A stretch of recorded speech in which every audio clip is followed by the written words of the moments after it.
రెడ్డిగా మహిళా reservation delimitation బిల్లును అడ్డుకొని కాంగ్రెస్ చారిత్రాత్మక తప్పు చేసిందన్నారు కేంద్ర మంత్రి కిషన్ రెడ్డి. ఇక ఇండి కూటమి ద్వంద్వ పరిణామాలు పాటించి మహిళలకు అన్యాయం చేశాయని ఈ సందర్భంగా ఆయన మండిపడ్డారు. డీలిమిటేషన్తో దక్షిణాది రాష్ట్రాలకు అన్యాయం జరుగుతోందని అసత్య ప్రచారం చేశారంటూ కిషన్ రెడ్డి ఆగ్రహం వ్యక్తం చేశారు. దక్షిణాదికి మేలు జరిగే అవకాశాన్ని అడ్డుకున్నారంటూ ఆయన ధ్వజమెత్తారు. దురదృష్టకరం.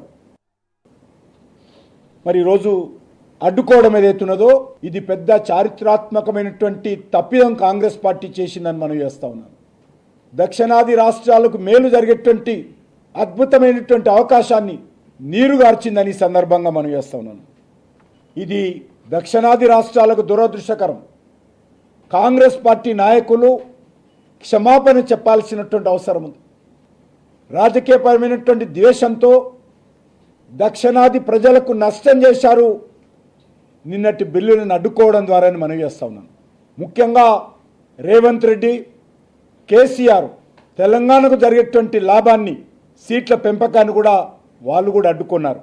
ఈరోజు రాజకీయాలలో రావాలనేటువంటి మహిళామణులకు, చట్టసభల్లో ప్రవేశించి దేశానికి ప్రజలకు సేవ చేయాలనుకునేటువంటి మహిళలకు, అదేవిధంగా అనేక రాజకీయ పార్టీల్లో అవకాశాలు రాకుండా మరి చట్టసభల్లో ప్రవేశించాలనేటువంటి ఉత్సాహం ఉన్నప్పటికీ కూడా ముందుకు రాలేకపోతున్నటువంటి యువతకు, విద్యావంతులకు వాళ్ళ ఉత్సాహం పైన నిన్నటి 2 బిల్లులను ఓడించి నీళ్లు చల్లారని సందర్భంగా మనం చేస్తున్నాం.